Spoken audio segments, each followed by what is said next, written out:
Alam niyo ho, habang tumatakbo ang panahon ay nako, marami po at patuloy ang pagkagumon ng ating mga kababayan dito po sa online gambling o sugal na ito. At marami na ho ngayon ng mga panukalang batas diyan po sa mababang kapulungan ng Kongreso naghain ng bill itong sina Congressman Terry Ridon ng Bicol Saro at sa Senado si Senator Win Gatchalian at din po itong si Senator Mig Zubiri. Pero ang Malacanang, alam niyo ho mga kababayan, kung tutuusin ay hindi naman kaagad kailangan na magpasa pa ng isang batas tungkol dito. Pwede isang executive order lang ho ang ipag-utos ng Pangulo, lagnaan, ay agad nang matitigil itong online sugal na ito mga kababayan. Ito ay tulad na lang ho, di ba? Yung sa panahon ho noon ni dating Pangulong Rodrigo Duterte ay agad na ipinatigil yung isabong. Hindi naman gumawa pa ng batas ho dyan eh. Tapos ito hong Pogo ay ipinatigil din ho sa pamamagitan ng isang executive order. Ito hong operasyon ng Pogo. Kung tutuusin ho, yung Pogo ay hindi apektado yung mga Pilipino sa pagsusugal. Bagamat siyempre maraming mga Chinese ito kasi offshore ho ito eh. Offshore gambling. Ibig sabihin sa China. Yung mga China, yung mga parokyano, pero mga Pilipino hindi. Kaya lang, dito ang nangyari, pumunta ho rito yung mga Chinese at napakarami dito nakatira at marami gumagawa ng krimen at iba't ibang mga gulo at di ba napuntahan din, sinasabing di umano yung mga nag-iispiya. Pero dito ho ay masusubok ko natin yung sabihin natin political will ni Pangulong Marcos Jr. At parang hindi niya ho ata alam o nagbubulag-bulagan at nagbibingi-bingihan. Sa dami ho ng mga reklamo, dito po sa matindihong epekto ng online gambling na ito. Ito, at sabi nga ho ni ito sinang-ayunan at sinasabi ni Senator Mig Zubiri, na totoo, pwede ho na ipagtigil na ho ng Pangulo yan kahit na hindi na antayin yung mga nakabinbin na panukalang batas sa Senado at maging sa mababang kapulungan. Pakinggan po natin ito mga kababayan. Dito. Malaking bagay yun. Dahil tamang sinabi mo, yung isabong pinatigil po ni DRRD yan, ni Tatay Digong. Yung Pogo pinatigil po ni Presidente Marcos. So, biro mo yung Pogo nga that was offshore gaming So, hindi apektado ang kababayan natin dito. Ang apektado mga taga-China. Kasi it was focused on China. Yung games din, offshore gaming yan Ang nangyari lang dahil nga sa daming Chinese na nakatira dito, unfortunately, we had all sorts of crimes happening within their community na spill over din sa atin. Yung mga triad pumasok dito, iba't ibang gang, iba't ibang sindikato. Kaya nagalit na rin po tayo, nakasama na rin po yung pagsispiya. Papasok dito bilang Pogo worker, nag-spy pala for the Chinese government. So, the President put his foot down, President Marcos put his foot down, sabi niya, no more Pogo, dun sa zona niya na pinalapakan ko po dahil po kami po anti-Pogo. So, dito din sa online gaming, it will take the President a lot of political will. Because Filipino operated ito, marami din siya kaibigan na nagmamayari nito mga kumpanya na ito. And I think he will show great leadership. He will show great leadership if he puts an end to this online gaming and gambling for the Filipino people. Na makikita talaga na without fear or favor, for the good of the country, we can earn this 47 billion elsewhere. Let's stop online gaming.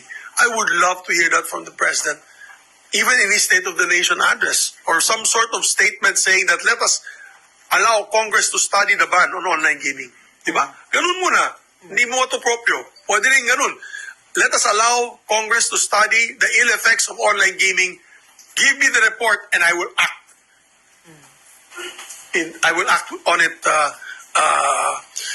as soon as possible. Yan ang magandang statement. Sana, para maingganyo po tayo. Okay, related question, Mayor.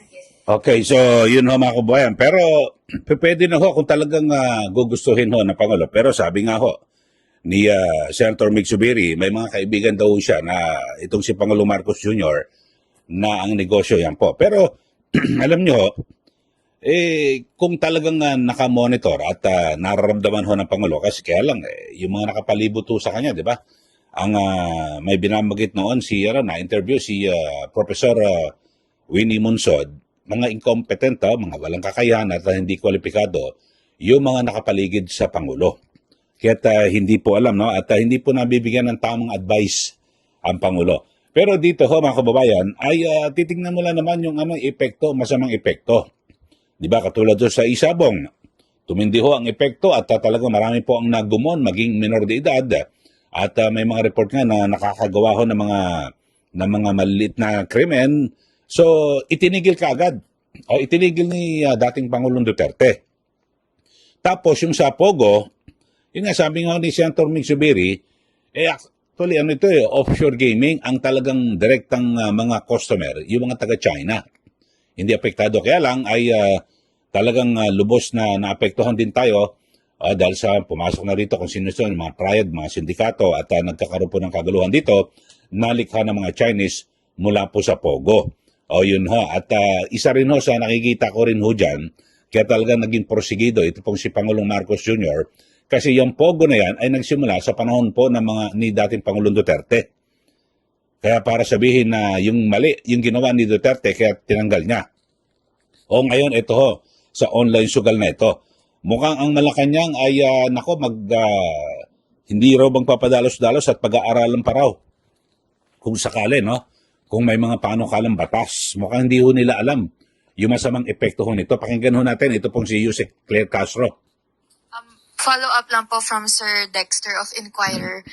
What is President Marcos's position about online gambling with lawmakers filing bills to either outright ban or impose tighter regulations on online gambling operators and e-wallets, and acknowledging that Filipinos get addicted to online gambling regardless if they are playing on legal or illegal apps or websites? Yun nga po, kagaya ng ating sinabi, ang Pangulo po ay nakikinig kung ano nangyayari sa ating mga kababayan at kung ano man po ang bill na ipapasa nila, ito'y pag-aaralan mabuti, kung ito'y makakabuti sa ating ekonomiya and at the same time makakabuti para sa taong bayan. Ayun ho, kita nyo naman ho, ang binabanggit ho at hindi raw po nagbibigi-bingihan, kundi nakikinig daw po si Pangulong Marcos Jr. sa mga hinaing. At kung meron daw ho mga ganito, panukalang batas, ay pag-aaralan kung hindi po makakasama sa ekonomiya. Kita nyo, may mga pahiwatig na mukhang talagang ayaw ho, di ba? Kasi pag-aaralan para mabuti. At baka makasama raw sa ekonomiya. Binabanggit nga, base po sa pag-aaral, 47 billion ang kinikitang buwis dito. Pero sabi naman ni Senator Mig Zubiri, ano ba yung 47 billion na yan? Kayang-kayang kitain yan kung magtitinulang ang BIR at ang Bureau of Customs sa pagkolekta ng buwis. Pero yung kapalit naman po nito, mga kababayan, yung masamang epekto, di po ba, para po sa mga nagugumon sa sugal. So, dalawang ang version dyan sa Senado at yung kay Senator Wing Gatchalian ay i-regulate, higpitan. Di po ba? At na kung saan ang sabi ay magiging minimum na dapat kung maglalaro ka, magsusugal ka 10,000 pesos. Tapos ipagbabawal ho sa mga e-wallet, yung mga GCash na yan, Paymaya, yung mga transaksyon na may kinalaman sa online sugal. O yun ho. At samantalang sa version naman ni Senator Mig Zubiri, talagang total ban. Bawal na lahat, mga kababayan. So kay Senator Win, i-regulate lang. At pati yung mga celebrity, talagang ipagbabawalan na sila po mag-endorso ng ganitong sugal. Kasi alam niyo naman, kapag mga sikat ho ay tapos mga kung ano-ano mga advertisement na pumapasok, maiinganyo ka lalo na sa mga, nagpe-Facebook ka lang, nag-Instagram, bigla may sisingit papasok na mga nina-advertise yung sugal, tapos merong nag-endorse na kilalang personalidad, celebrity, maiinganyo ka tapos sabi, piso-piso lang pala, scatter, sige, matatalo ka ng mga, mananalo ka muna siguro ng mga 1,000. Pagkatapos yan ako, dire-diretso talo na. Tapos ang gustong-gustong bumuwi, magkakautang-utang ka, bibili ka, ibebenta mo na yung mga kung ano-ano mga pwede mong ibenta sa iyong ari-arian. Tapos pag wala na, kasi alam na nagugumon ka sa sugal, wala na sa'yo magpapautang, anong gagawin mo? Gagawa ka na ng krimen. So ganyan ho, dugtong-dugtong ho ito. Na sana nga po ay dito manindigan ho si Pangulong Marcos Jr. na paminsan-minsan magpakita rin ng political will. Lalo't kung ito po ay nakakaapekto sa maraming mamamayan dito ho sa ating bansa. Kasi alam nyo ho, yung mga ganitong online gambling, online na sugal, isa po sa talagang mga target dito yung masang Pilipino kasi mura lang ho, papiso-piso yung mga mayaman ho, talagang mga nagkakasino di naman piso-piso Talagang puhunan yan, milyon ho pag pumunta sa kasino, di po ba? Sinasadya. Talaga pupunta ron sa kasino, medyo malayo, kaya inilayo ho yan Para halimbawa, ako taga Quezon City, pupunta pa ako ron sa Maynila o sa Pasay na napakalayo para lang magsugal.